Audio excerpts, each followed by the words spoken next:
Ce mercredi 30 octobre 2024, s'est tenu un conseil des ministres de 11h à 13h30 au palais de la présidence de la République sous la présidence de son Excellence M. Alassane Ouattara, président de la République, chef de l'État.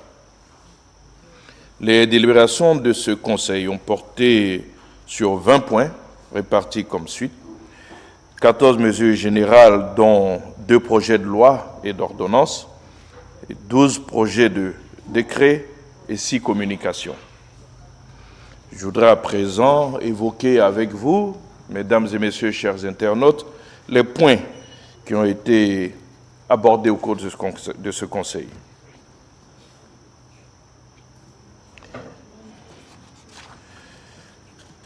Au titre du ministère de la Transition numérique, excusez-moi, plutôt en ce qui concerne le premier projet de loi, au titre du ministère de l'Environnement, du Développement durable et de la Transition écologique, le Conseil a adopté un projet de loi relatif à la lutte contre les changements climatiques qui affectent significativement notre pays ces dernières années. En effet, les changements climatiques perturbent d'une manière inquiétante l'équilibre écologique et la vie socio-économique, avec des menaces graves et grandissantes sur le bien-être et la santé des populations. Ce projet de loi vise, par conséquent, à renforcer le dispositif existant d'adaptation et d'atténuation des effets de ces perturbations climatiques, conformément aux engagements internationaux du pays. Il organise, à cet effet, les principes généraux de la gouvernance climatique, de la participation des populations, de la réduction des émissions de gaz à effet de serre et de la mobilisation de la finance climatique. En outre, il prévoit diverses structures climatiques, dont une instance de concertation et d'orientation sur la lutte contre les changements climatiques, ainsi qu'une structure technique et opérationnelle chargée du pilotage de l'action climatique et des marchés carbone. Au titre du ministère de la Transition numérique et de la digitalisation, en liaison avec les ministères concernés, le Conseil a adopté une ordonnance portant modification des articles 3 et 17 de l'ordonnance du 2 août 2017 relative aux échanges électroniques entre les usagers et les autorités administratives, mais aussi entre les autorités administratives. Elle abroge également l'article 50 de la loi du 30 juillet 2013 relative aux transitions électroniques et le projet de loi de ratification y afférent. Cette ordonnance intervient dans la mise en œuvre de la stratégie nationale de cybersécurité 2021-2025 qui préconise une meilleure coordination des actions de lutte et de protection des systèmes informatiques en vue de préserver la stabilité socio-économique du pays contre les menaces de cybersécurité en perpétuelle évolution. Elle confie, à cet effet, les attributions liées à la lutte contre la cybercriminalité, à la sécurité et à la protection des systèmes informatiques, précédemment dévolues à des organismes distincts, à une seule structure unique dédiée à la sécurité des systèmes informatiques. Ainsi, toute disposition dans la législation nationale attribuant des missions de cybersécurité à tout autre organisme sont abrogées. Toujours dans le cadre des mesures générales, après avoir évoqué ces projets de loi et d'ordonnance, je voudrais maintenant aborder avec vous, mesdames et messieurs, les projets de décret qui ont été adoptés au cours de ce Conseil. Au titre du ministère d'État, ministère de la fonction publique et de la modernisation de l'administration, le Conseil a adopté 2 décrets. un décret portant attribution, composition, organisation et fonctionnement de la commission de réforme et un décret portant attribution, composition, organisation et fonctionnement de la commission administrative de recours. La commission de réforme et la commission administrative de recours sont des organes consultatifs placés auprès du ministre chargé de la fonction publique par le statut général de la fonction publique pour donner avis et orientations sur la prise de décision relativement à la gestion de carrière et conditions socio-économiques des fonctionnaires et agents de l'État. Ces décrets réorganisent ces deux organes consultatifs d'importance de façon à améliorer l'efficacité et le professionnalisme de la fonction publique et à promouvoir un sens de responsabilité plus élevé dans les services publics. Au titre du ministère de l'Intérieur et de la Sécurité, en liaison avec les ministères concernés, le Conseil a adopté un décret portant dissolution d'associations d'élèves et d'étudiants. Compte tenu de la souplesse de la législation relative à la création des associations, qui se forment librement sans autorisation préalable, de nombreuses associations d'élèves et d'étudiants se sont créées et exercent dans les établissements d'enseignement. Toutefois, ces associations, notamment celles à caractère syndical, s'adonnent de façon récurrente à des dérives graves dans la conduite de leurs activités. L'opération diligentée récemment par les autorités universitaires en vue d'assainir les résidences et les cités universitaires a permis de découvrir en ces lieux de nombreuses armes blanches utilisées pour commettre des crimes et semer le désordre sur les campus universitaires et même au-delà de la sphère universitaire. En vue de préserver l'ordre et la sécurité publique et de garantir durablement le calme et la cohésion sociale dans les espaces scolaires et universitaires, ce décret dissout toutes les associations d'élèves et étudiants à caractère syndical créées et exerçant dans le monde scolaire et universitaire en application de l'article 22 de l'ordonnance 2024-368 du 12 juin 2024 relative à l'organisation de la société civile. Au titre du ministère des Mines, du Pétrole et de l'Énergie, en liaison avec les ministères concernés, le Conseil a adopté un décret portant approbation de la Convention de concession pour la conception, le financement, la construction, la détention en pleine propriété, l'exploitation et le transfert d'une centrale solaire de 50 MW dans la région du Tchologo à Kong.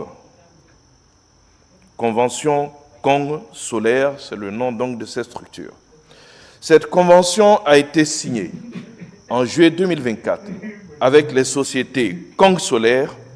Elle prévoit une production annuelle de 92 304,36 MWh avec un ratio de performance de 84,44% et un taux de disponibilité de la centrale solaire à 99% pour un coût de 37,45 milliards de francs CFA. Ce décret approuve la Convention et engage sa mise en œuvre conformément à la législation en vigueur en matière de contrats de partenariat public-privé. Toujours au titre du ministère des Mines, du Pétrole et de l'Énergie, et cela en liaison avec les ministères concernés, le Conseil a adopté 2 décrets portant attribution chacun d'un permis de recherche minière valable respectivement pour l'or à la société Yesati Gold Resources SARL dans le département d'Abengourou et pour le nickel, les terres rares, le cobalt, l'or et le chrome à la société Ivoire Gold SARL, en abrégé Ivo Gold SARL, dans le département de Ouangolo-Dougou.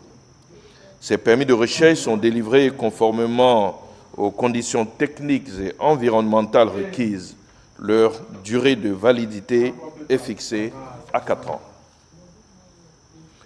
Au titre du ministère des Finances et du Budget, en liaison avec les ministères concernés, le Conseil a adopté un décret portant création, attribution, organisation et fonctionnement de la plateforme nationale sur la finance durable en application de l'accord dénommé Facilité pour la résilience et la durabilité FRD, conclu en mars 2024 avec le Fonds monétaire international, le FMI.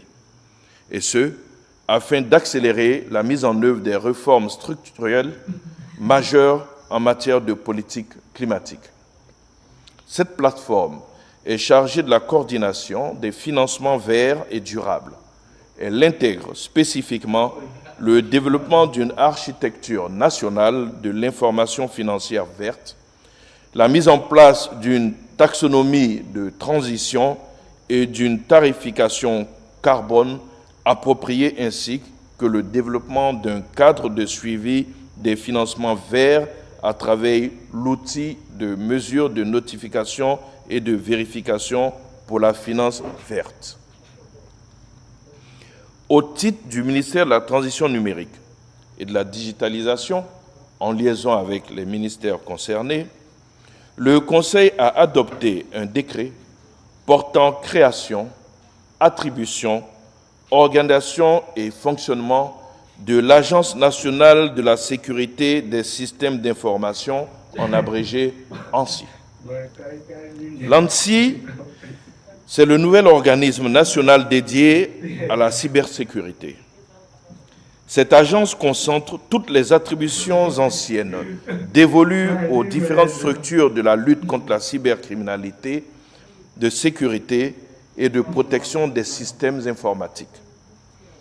Elle a la charge de la mise en œuvre des plans d'action, de la coordination et de la gestion des crises de cybersécurité, de la coordination des actions de protection des infrastructures critiques et des systèmes d'information publics et privés, ainsi que du pilotage des processus de prévention, de protection, de surveillance, de détection et de réponse aux incidents. Au titre du ministère de la Culture, de la Francophonie, en liaison avec les ministères concernés, le Conseil a adopté 4 décrets. Le premier décret fixe les attributions, l'organisation et le fonctionnement du Centre national des arts et de la culture, en abrégé CENAC. Le deuxième décret porte sur la création, les attributions, l'organisation et le fonctionnement d'un établissement public à caractère administratif, social, culturel et environnemental dénommé Commission nationale de la francophonie, en abrégé CNF. Le troisième décret fixe les attributions, l'organisation et le fonctionnement de l'Office ivoirien du patrimoine culturel, en abrégé OIPC.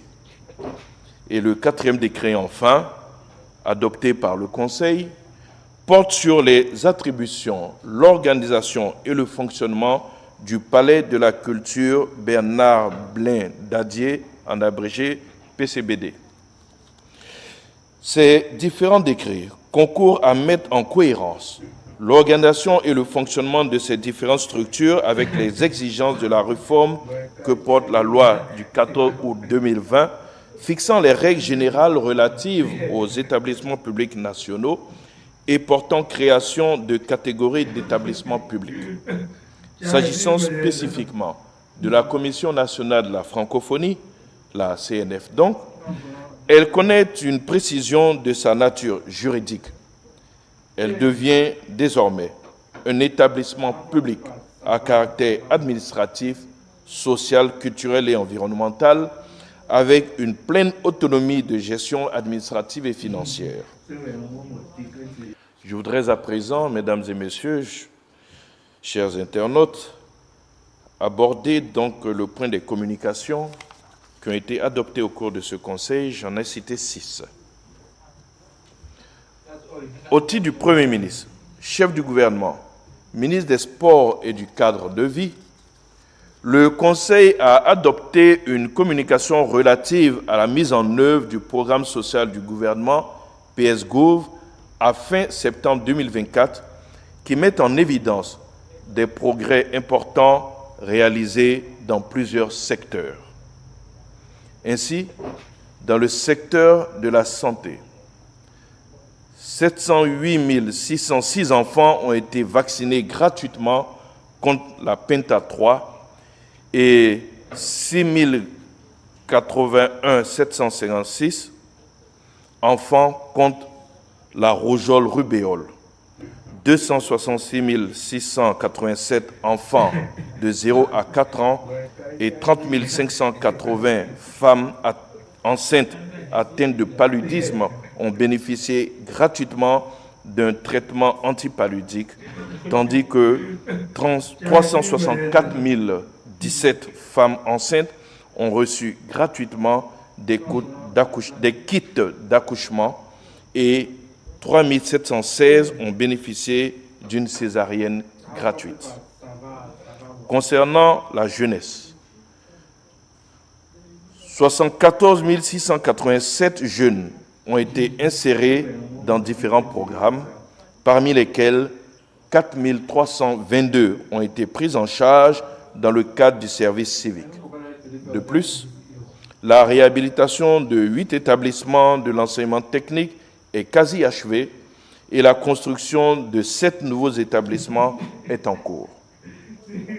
En matière de transferts sociaux, 205 000 ménages ont bénéficié d'une allocation trimestrielle au titre des filets sociaux. Ainsi, à fin septembre 2024, le taux d'engagement global du PS-Gouv est de 67,18%, représentant 792,7 milliards de francs CFA pour un taux de décaissement de 66,88%, soit 789,1 milliards de francs CFA décaissés sur un montant de 1179,9 milliards de francs CFA prévus au budget du PS-Gouv. Au titre du ministère d'État, ministère de la fonction publique et de la modernisation de l'administration, le Conseil a adopté 2 communications. La première communication est relative au bilan d'opération de contrôle électronique de présence au titre de l'année 2023. L'opération a porté sur une population cible de 251 426 fonctionnaires et agents de l'État, avec pour objectif de mettre à jour la base de données des fonctionnaires et agents de l'État en matière d'occupation de postes de travail, de structures d'affectation et de localisation géographique. Les conclusions de cette opération attestent de la présence au poste de 249 549 agents. En revanche, 1877 agents se sont révélés absents ou non contrôlés en dépit des différentes étapes de rattrapage dans la phase de contentieux ouverte pour traiter les diverses situations litigieuses observées. Ces agents ont fait l'objet de mesures immédiates, notamment la suspension de soldes qui leur ont été notifiées par voie de communiqué. Les fonctionnaires et agents de l'État concernés peuvent encore saisir le Conseil de discipline pour l'analyse et le rétablissement éventuel de leur situation. La deuxième communication est relative, quant à elle, au compte-rendu de la grève observée par certains syndicats du 15 au 17 octobre 2024. L'appel à la grève a été lancé et maintenu par certains syndicats représentant les secteurs de la santé et de l'éducation-formation en dépit des négociations ouvertes par le gouvernement à travers le ministre chargé de la fonction publique et des réformes et des formes légales prescrites par la loi du 11 septembre 1992 sur la grève dans les services publics. Les mesures préventives prises par le gouvernement ont permis de minimiser les effets perturbateurs de la grève et ont pu garantir la protection et le fonctionnement des services publics impliqués. Toutefois, compte tenu du caractère illégal de ce mouvement de grève et en application de la loi surmentionnée, les meneurs principaux, au nombre de 26, ont vu leur salaire suspendu dès ce mois d'octobre et les autres participants ont subi une retenue sur salaire équivalente aux 3 jours de grève. Sans préjudice des poursuites pénales, dont sera saisi le procureur de la République pour les auteurs d'actes de violence et de destruction de biens publics ou privés, la procédure disciplinaire sera déclenchée contre les meneurs de cette grève illégale dès la semaine prochaine. Par ailleurs, le Conseil a instruit le ministre chargé de la fonction publique et l'ensemble des ministres concernés à l'effet de prendre les dispositions idoines pour analyse et prise en compte des recommandations issues du séminaire tenu du 24 au 26 octobre 2024 dans le cadre de la reprise du dialogue social. Au titre du ministère de l'Économie, du Plan et du Développement, en liaison avec le ministère des Finances et du Budget, le Conseil a entendu le compte-rendu de la participation de la Côte d'Ivoire aux assemblées annuelles du groupe de la Banque mondiale et du Fonds monétaire international, tenues du 21 au 26 octobre 2024. Une délégation conduite par la ministre de l'Économie, du Plan et du Développement a pris part à ces assises qui ont mis en relief la résilience de l'économie mondiale et le positionnement de l'Afrique dans les réformes en cours au niveau des institutions de Bretton Woods, avec la création de la 3e chaise au conseil d'administration du FMI. Relativement à notre pays, ces assises ont permis de faire le point de la performance du programme économique et financier et de la facilité pour la résilience et la durabilité, ainsi que de la table ronde sur le financement de l'action climatique en Côte d'Ivoire.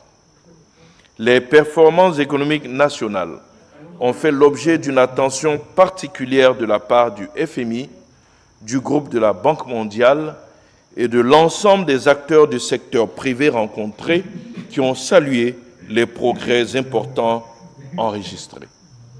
Cette mission a été marquée par la signature de 2 accords de financement, dont l'un avec le fonds de l'OPEP pour un montant de 39,3 milliards de francs CFA et l'autre de 2,7 milliards de francs CFA avec le Millennium Challenge Corporation, le MCC.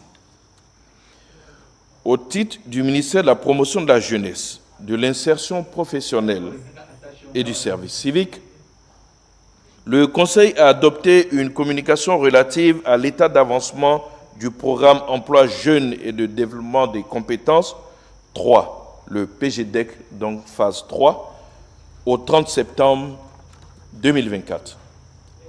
Le PGDEC 3, conçu sur la base des acquis des phases précédentes du projet, vise à intensifier et à étendre le programme de développement des compétences et de l'insertion des jeunes. Il cible 102 000 jeunes bénéficiaires directs et plus de 300 000 bénéficiaires indirects pour un montant global de 86,7 milliards de francs CFA. Au 30 septembre 2024, 41 882 bénéficiaires ont été enregistrés, soit un taux de réalisation de 81,64% par rapport à l'objectif cumulé de 51 300 jeunes prévus à fin décembre 2024.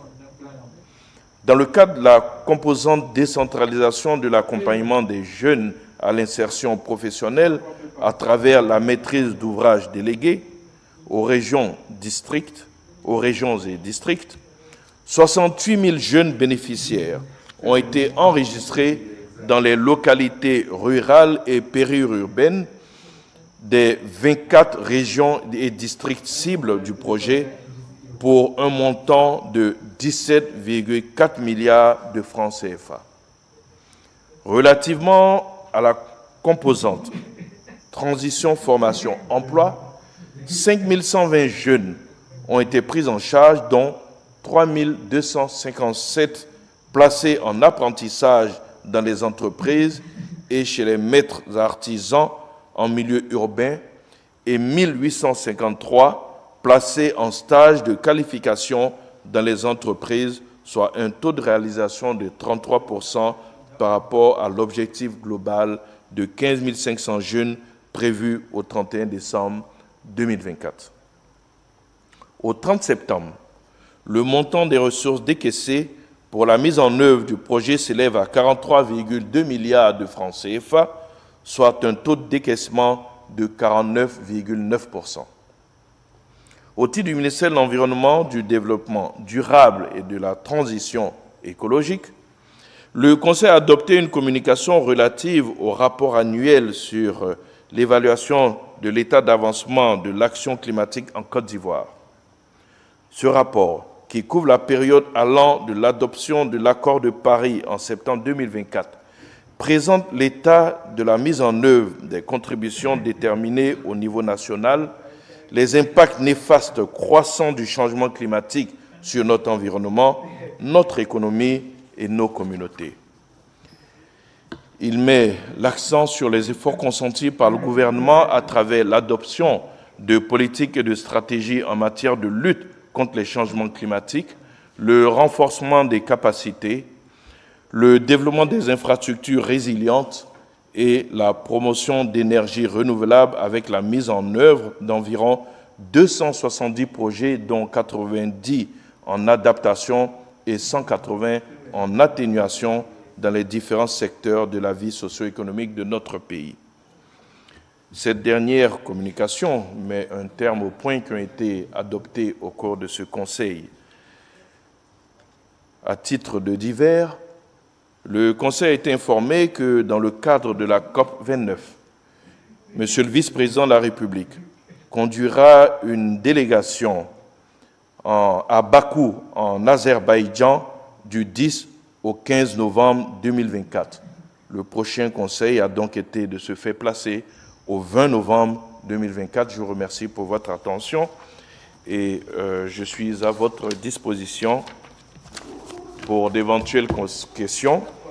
Vous connaissez la procédure. Sur le Conseil dans un premier temps et dans un second temps, des questions d'actualité s'il y en avait éventuellement.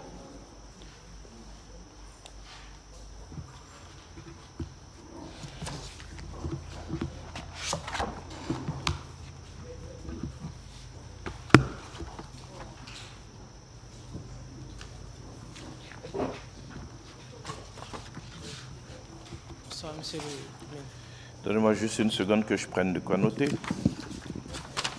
Merci, je vous en prie, allez-y.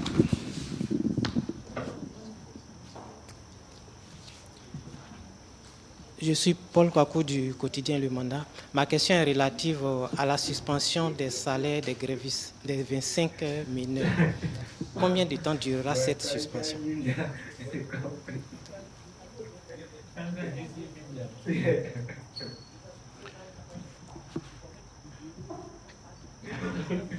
J'ai dit donc dans le compte-rendu que j'ai fait que dès la semaine prochaine, donc les dispositions administratives seront prises, notamment une convocation devant le Conseil de discipline, et c'est le Conseil de discipline qui va décider donc de ce qu'il adviendra. Pour le moment, c'est une mesure conservatoire qui a été prise. C'est seulement quand le conseil de discipline va se prononcer que l'on pourra dire exactement combien de temps durera cette sanction. Je ne peux pas anticiper sur les décisions du conseil de discipline, mais vous savez bien que tel que ça a été lu dans le compte-rendu, cela se fera sans préjudice, donc des poursuites pénales qui peuvent être engagées. Donc vous comprenez bien que ça peut aller jusqu'à la radiation.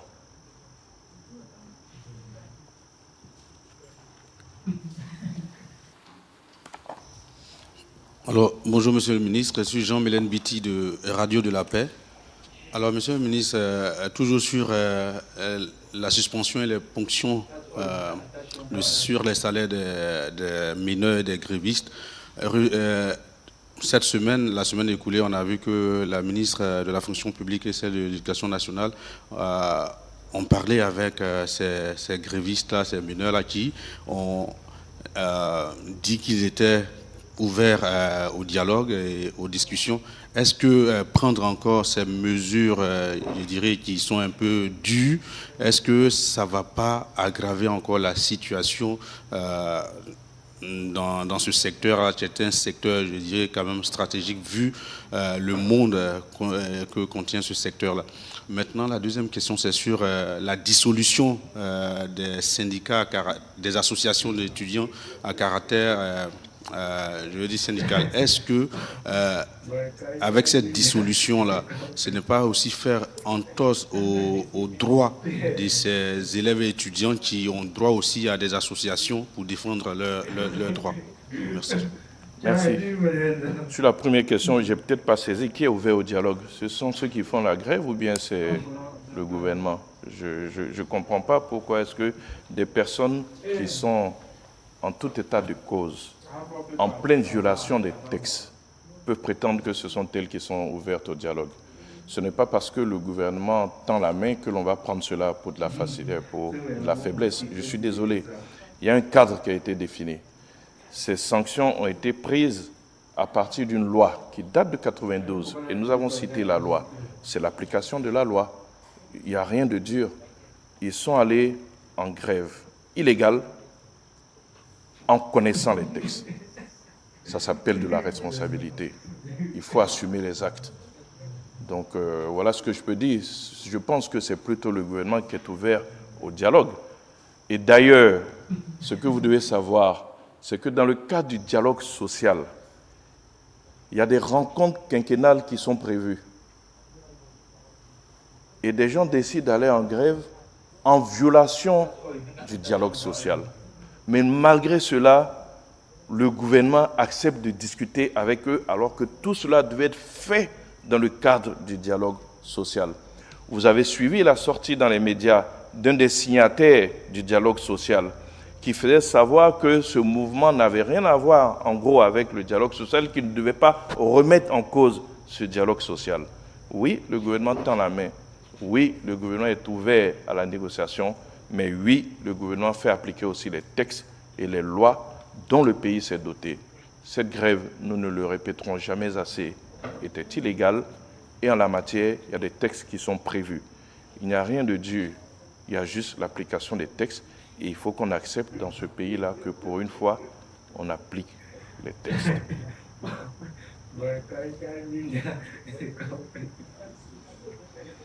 La dissolution... est-ce que ce n'est pas une entrave à la liberté d'association? Non du tout. Je pense qu'il y a un texte qui régit donc, la création des associations. On dit seulement que les associations de type syndical sont dissoutes. À partir de ce moment, toutes les autres associations peuvent exister, mais pas des associations de type syndical pour les raisons que nous connaissons et sur lesquels je ne souhaiterais pas revenir.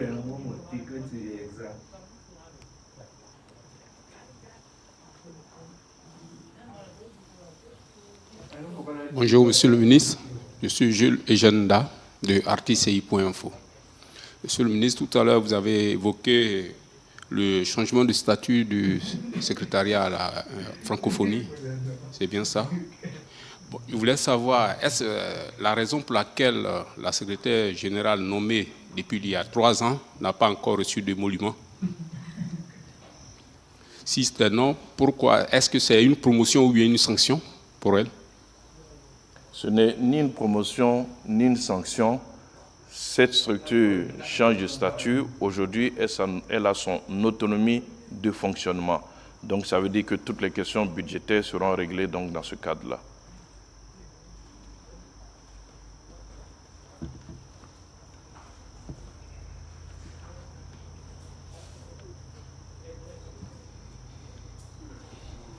Bien, nous n'avons plus de questions sur le Conseil.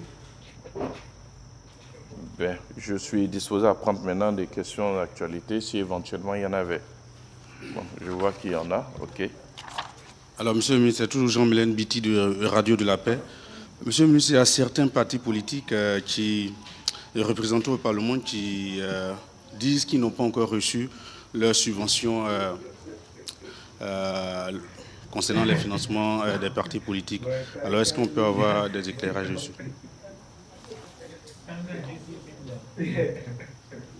Votre question donne même une partie de la réponse. Ils n'ont pas encore reçu. Ils recevront puisque les subventions ont toujours été payées jusqu'à ce jour. Donc il faut accepter que les pratiques budgétaires prennent leur temps et que ces financements-là soient mis en place. Mais il n'y a aucune intention donc, de ne pas appliquer les textes dont le pays s'est doté. Les subventions seront payées. Il s'agit du financement des partis politiques, c'est de cela que vous voulez parler. Le RHDP même en bénéficie aussi. Donc il n'y a pas de raison qu'on ne les paye pas.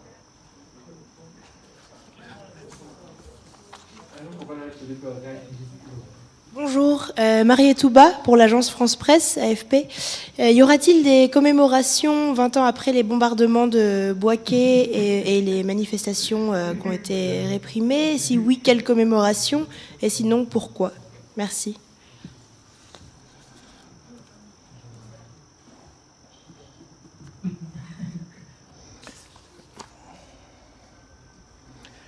Bien, les événements de Bouaké sont des événements tristes que nous avons tous vécus. Je voudrais rappeler que ces événements ont engendré des morts d'hommes, notamment 10 personnes, dont 9 Français, si mes souvenirs sont exacts, et un Américain. Donc, que la France organise des commémorations, je peux le comprendre, mais je ne sais pas pourquoi est-ce que la Côte d'Ivoire devrait organiser donc, la commémoration de décès donc, de personnes françaises. Évidemment, si l'ambassade de France décide d'organiser quelque chose, nous nous associerons très certainement parce que ces événements tristes se sont passés donc, dans notre pays. Pour ce qui est de la répression dont vous parlez, là aussi, je ne vois pas pourquoi est-ce qu'à un moment donné, où l'État a pris ses responsabilités pour pouvoir donc réprimer certaines manifestations, devrait les commémorer. Je n'ai pas bien saisi la question. Je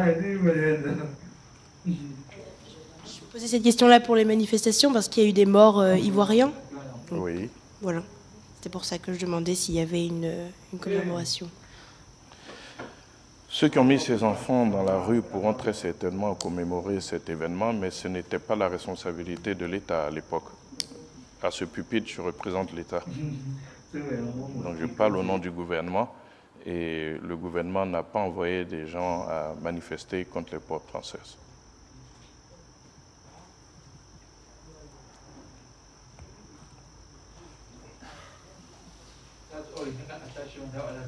Bonjour Monsieur le Ministre, je suis Hervé Podian pour le journal Soir Info. Ma question a trait à la situation de Laurent Gbagbo. Sa réinscription ou son retrait sur la liste électorale continue de faire débat. Lundi dernier, Kone Katinan Justin a brandi la décision de justice qui condamne Laurent Gbagbo à 20 ans de prison. Et il dit que nulle part le juge n'a prononcé la déchéance de ses droits. Alors, il se réfère à la récente sortie du président de la CEI qui dit qu'il détient une liste de personnes que le gouvernement lui a transmises pour les radier de la liste électorale. Alors vous, le gouvernement, qu'est-ce que vous dites de cette situation-là? Où se trouve la vérité? Parce que M. Katinan indique qu'il y a quelqu'un qui cache la vérité et la personne sera retrouvée. Merci. Merci bien. Moi, je ne suis pas un expert en droit, mais j'ai cet avantage d'être entré en politique très tôt et donc d'être contemporain de beaucoup d'événements qui se sont passés dans ce pays. La loi électorale prévoit deux catégories, je dirais, de personnes qui ne peuvent pas être inscrites sur la liste électorale. Il y a les personnes qui sont frappées d'incapacité. Ce sont les mineurs, par exemple, ou alors des personnes qui ont été déchues de leur droit de vote par une décision de justice. Effectivement, c'est prévu. Ça, c'est les cas d'incapacité. Il y a bien sûr d'autres cas d'incapacité, mais je voudrais m'arrêter à ces deux cas. Mais cette loi électorale prévoit aussi ceux qui ne peuvent pas être inscrits ou qui doivent en être radiés pour indignité. Et ceux qui doivent en être exclus pour indignité, c'est, comme son nom l'indique, des gens qui ne sont pas dignes de figurer sur la liste électorale. Ce sont des personnes qui ont été condamnées à des peines de prison ferme, des peines sans sursis, pour certains crimes et notamment pour certains délits comme escroquerie, détournement de deniers publics, faux usage de faux, corruption, etc. Dans le cas d'espèce, nous savons tous que celui dont M. Kone Katina parle a été condamné. Nous savons également qu'il a bénéficié d'une grâce et non d'une amnistie. Mais en même temps, je voudrais rappeler que ce texte a été adopté en 2000. Nous savons qui était au pouvoir en 2000.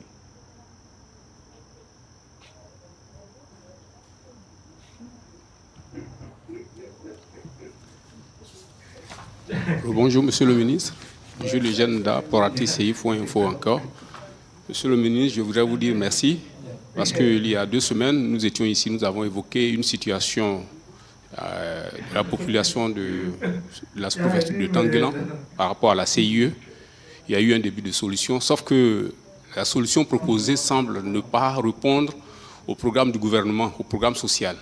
C'est-à-dire des gens qui devraient, alors que l'abonnement oscille entre 150 et 180 000 francs, aujourd'hui, après cette année, la population estime qu'on leur demande encore de payer plus de 150 000 pour d'autres, 200 000, 300 000 encore pour que cet abonnement soit rétabli.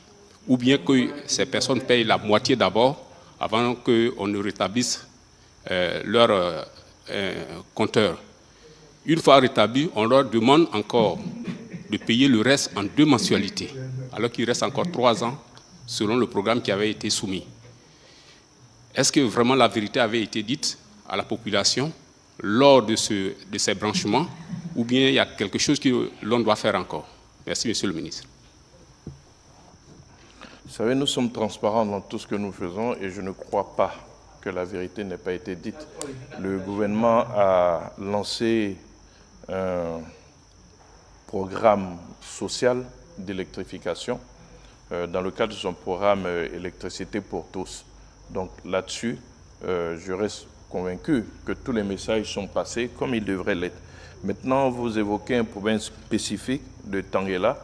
Je remonterai l'information donc au ministre des Mines, du Pétrole et de l'Énergie, mais c'est juste un problème spécifique. Si vous regardez toutes les localités que compte la Côte d'Ivoire, si ce problème était général, je pense que c'est toutes les localités qui auraient signalé cette préoccupation-là. Là, pour le moment, vous l'avez dit, ça fait 2 conseils. Il s'agit de Tanguéla. On va remonter une fois de plus l'information au ministre donc, des Mines, du Pétrole et de l'Énergie. Je suis heureux que vous ayez dit qu'un début de solution est en train d'être trouvé. Je comprends que cette solution soit onéreuse pour les populations. Nous sommes dans la Côte d'Ivoire solidaire. Je suis persuadé qu'une solution sera trouvée avec notamment le concessionnaire donc, de l'électricité qu'est la compagnie ivoirienne d'électricité.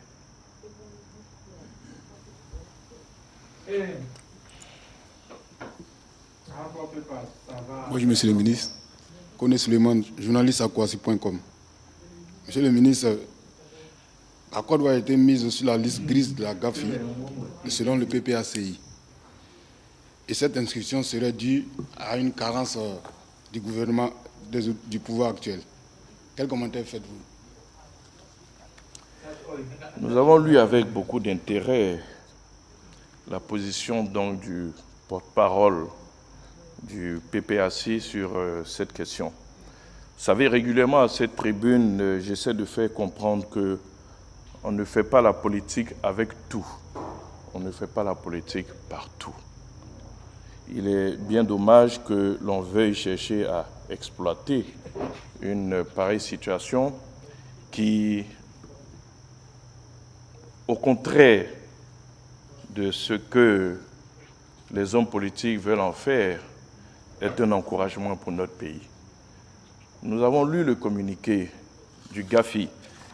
Comme je m'attendais à cette question, je suis venu avec ce communiqué. Je ne vais pas vous le lire entièrement.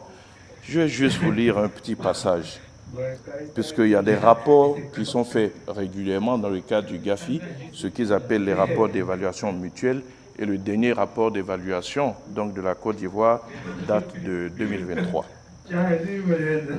Je vous donne lecture, le passage n'est pas long du tout.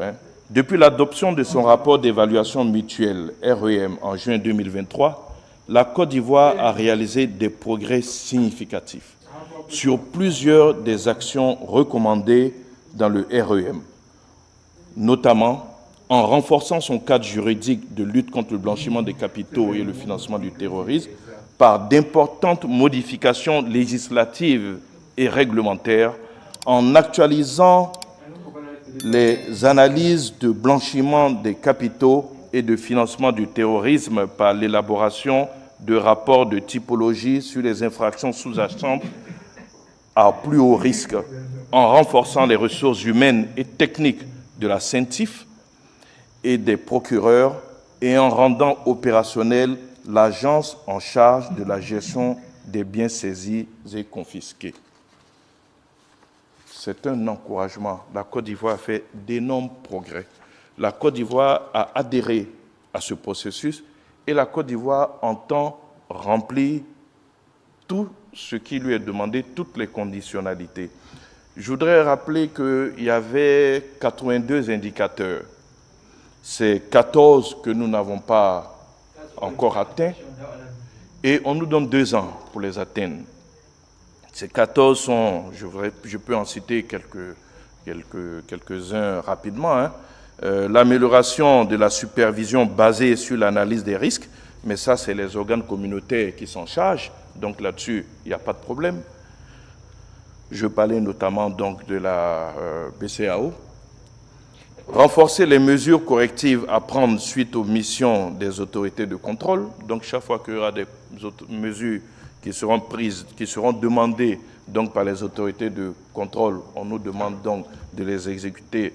Mais on a montré que sur 82, on a déjà rempli 68, je dirais. Il nous en reste donc 14. Démontrer au moyen d'études de cas, des statistiques, une augmentation soutenue des enquêtes et des poursuites des différents types de blanchiment. Bon.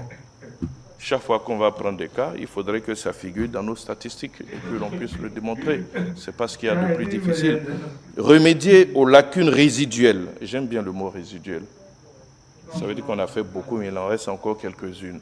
Remédier aux lacunes résiduelles en matière de conformité dans le cadre juridique et institutionnel pour la mise en œuvre des sanctions financières ciblées. C'est des mesures comme ça qu'on nous demande.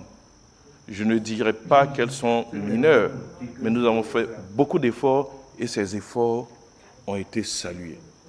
En outre, la sortie qui a été faite est en contradiction totale avec les performances de notre pays. Je viens de dire qu'aux assemblées générales du Fonds monétaire et du groupe de la Banque mondiale, notre pays a été félicité. On a même demandé à certains de nos ministres de venir exposer pour montrer nos recettes. Le ministre des Mines, du Pétrole et de l'Énergie, le ministre de la Santé, le ministre du Budget et des Finances. Bon, ailleurs, on félicite nos performances économiques. Et puis chez nous-mêmes ici, on a certains qui veulent sur une décision qui est juste provisoire et qui est même présentée comme un encouragement à faire mieux. On veut ternir l'image du pays. C'est sorti en contradiction totale avec les agences de notation qui récemment encore ont attribué donc les meilleures notes à notre pays. Ici, on nous dit qu'il reste environ 14 indicateurs. On doit se retrouver autour du pays pour qu'ensemble, on puisse satisfaire donc, ces 14 indicateurs. Et on nous donne même 2 ans pour ça. Il y a des pays qui figurent sur cette liste, et non des moindres, comme l'Afrique du Sud, comme le Nigeria dans cette liste grise. Ce sont des pays qui sont des puissances économiques du continent. Il y a des pays qui ont des indicateurs à remplir qui sont plus importants que ceux de la Côte d'Ivoire. Il y en a qui sont à 29 indicateurs. Nous en sommes à 14. Et on nous donne 2 ans pour les satisfaire. On ne fait pas la politique avec tout. Les Ivoiriens nous montrent que chaque fois que le pays a des défis, ils savent se retrouver. On l'a vu à la CAN. Mais tout récemment encore, avec le phénomène Djeneba Djaba, vous avez vu comment est-ce que nous avons été solidaires de notre compatriote de Bordeaux, même si c'est face à nos beaux, les Camerounais. C'est cela le message que les Ivoiriens apportent aux hommes politiques. Retrouvons-nous autour du pays, autour de la mère patrie, chaque fois qu'il y a des défis à relever.